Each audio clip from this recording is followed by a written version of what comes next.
Salut à tous, on se retrouve aujourd'hui pour une toute nouvelle vidéo. Aujourd'hui, ça sera un avis ciné sur le dernier Planète des Singes, le Nouveau Royaume. On va voir ce que ça donne. Allez, c'est parti.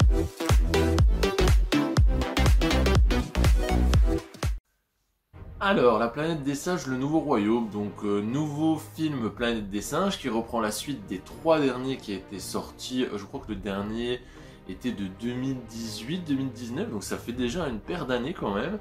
Et ils nous ont annoncé une nouvelle trilogie qui prend place dans le même univers. C'est une suite, mais plusieurs années après. Alors pour vous parler un petit peu moi de mon avis déjà sur la première trilogie, j'ai adoré, j'ai trouvé que c'était incroyable.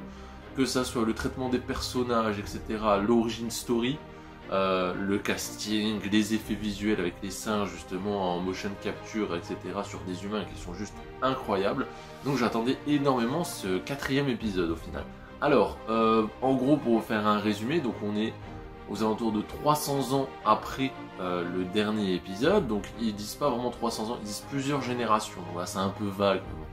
On va dire, ouais, au moins 3-4 générations, je dirais. Donc on est dans un monde complètement post-apo où la nature a repris ses droits, etc.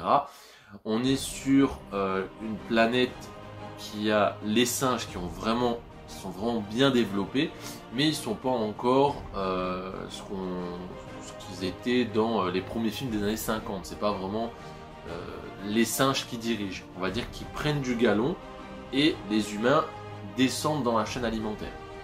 Donc, au début du film, c'est expliqué qu'il y a une espèce de virus qui permet aux singes de muter et de se développer vraiment vite. Et à l'inverse, les humains qui régressent, donc ils perdent la parole, etc. Donc, c'est expliqué au tout début, très court, mais c'est expliqué, donc ça c'est nickel. Et pour faire un peu bout à bout avec l'ancien film, on a César qui est mort, et voilà. Donc ça fait un peu bout à bout. Tout le long du film, César est très présent, dans le sens où on parle souvent de lui, ses préceptes, etc. Donc ça c'est super. Et on va suivre un nouveau personnage, qui s'appelle Noah, avec sa tribu de singes, qui est un peu des autochtones, ils sont un peu mis de côté, c'est une petite tribu d'un coin paumé qui demanderait à personne, qui élève des oiseaux, tranquille. Et on va suivre un peu ses péripéties. Donc au début du film, tout simplement, il doit aller chercher un œuf pour essayer d'être un adulte, on va dire, et donc d'avoir son propre oiseau. Donc voilà. Après, je veux pas vous spoiler, hein, ne vous inquiétez pas, c'est vraiment le tout début du film. Donc, ensuite, il va rencontrer une humaine et il va avoir un périple qui va les amener à un endroit qui est après vraiment le berceau de tout le film, quoi, qui représente à peu près le dernier tiers du film. On est vraiment que dans cet endroit-là. Voilà. Donc pour vous dire un avis général sur le film, j'ai adoré. Franchement, j'ai vraiment surkiffé. Je trouve que ça soit, donc déjà techniquement, c'est encore plus réaliste qu'avant. Ils ont encore franchi un cap. La motion capture est juste parfaite. Les expressions sont incroyables. Quand vous regardez par exemple Le Roi Lion, où c'est que en CGI, etc., vous voyez déjà une différence qui est phénoménale, mais vraiment. Donc graphiquement, c'est pépite. Les environnements et tout, la mise en scène, c'est super bien foutu. Il y a plein d'environnements. Alors c'est beaucoup à base de jungle, etc., mais on a par exemple un vieux bateau qui est échoué sur une plage, on a la mer avec d'autres carcasses de bateaux, on a une forêt, on a des villes, vraiment, mais avec la nature qui a repris tous ses droits, donc vraiment mise en scène exceptionnelle. Ensuite, niveau histoire, eh ben, super, franchement j'ai vraiment accroché de fou. Alors il y a un petit peu moins de rythme que dans les anciens, surtout le 3 où c'était un peu la conclusion, avec beaucoup de batailles, etc.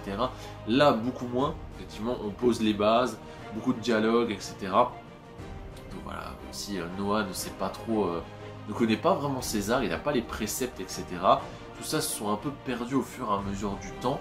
Les tribus se sont un peu séparées, etc. Vous avez des petites tribus un peu partout.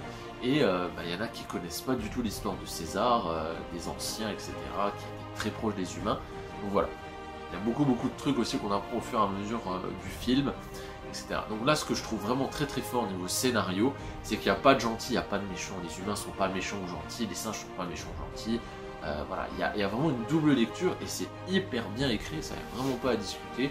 Noah, c'est un peu le mec qui connaît pas, qui se laisse manipuler par d'autres singes, mais qui se laisse aussi manipuler par des humains, etc. Mais il a bon cœur, donc il aide un, il aide l'autre. Enfin, franchement, c'est super bien écrit. de A à Z, ça c'est un bon filler tout le long. Franchement, ça rend très très bien.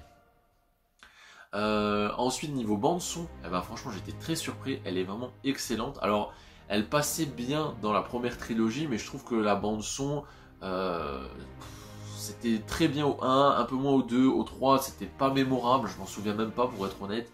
Donc voilà, celle-là je la trouve vraiment bien, elle monte, en fonction des enjeux, etc. Elle monte, elle fait monter la tension, etc. Donc c'est super bien foutu. Donc vraiment, gros point positif pour ce Planète des Singes, le Nouveau Royaume, que je vous recommande d'aller voir, mais vraiment, ça a été une claque.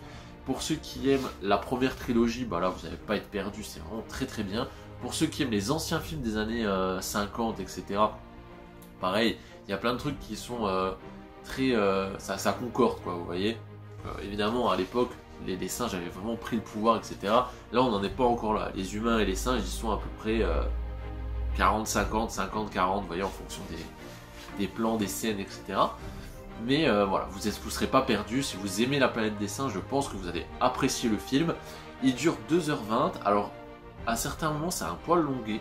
Par exemple, au tout début, vraiment, quand ils nous mettent dans le bain, etc., ils essaient de développer l'histoire, c'est un petit peu long. Je vais dire qu'il y a peut-être un quart d'heure de trop là. Et au milieu du film, entre le deuxième et le dernier acte, je vais dire il y a encore un quart d'heure de trop. Je pense que 2 heures ou 1h50, ça aurait pu aller. Mais franchement, ça passe super bien. Donc allez le voir, c'est vraiment un chef-d'œuvre. Un pépite. Voilà. Franchement, nickel. Donc voilà, petit avis sur la planète des singes, le Nouveau Royaume. J'ai essayé de pas trop vous spoiler, etc. Normalement, tout ce que je vous ai dit, c'est dans la bande-annonce. Donc c'est ok, il n'y a pas de souci. J'espère qu'elle vous aura plu. Moi, je vous dis à la prochaine.